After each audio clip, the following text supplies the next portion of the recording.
kuru Philips Sonicare zobiršu šobrīd izvēlēties, es teiktu,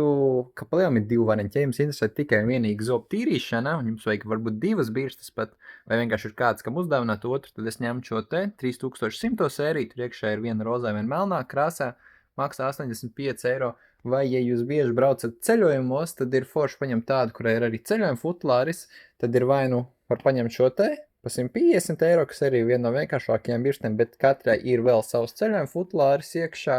vai var paņemt jau reku šādu te, kas ir bišķi krūtāk, kur var vēl manuāli regulēt to jaudu, vairāk tīrīšanas režīmi, un spiediena sensors ir ar visu lampiņu, bet gan dārgākajiem, gan lai lētākie, viņām ir pilnīgi vienāda jauda, kas ir 62,000 sariņu kustību minūtē. Vienkārši mainās tas, ka šeit ir tikai birste, bez nekādām featurām, klāt sanāk viena maksā tur 42,5,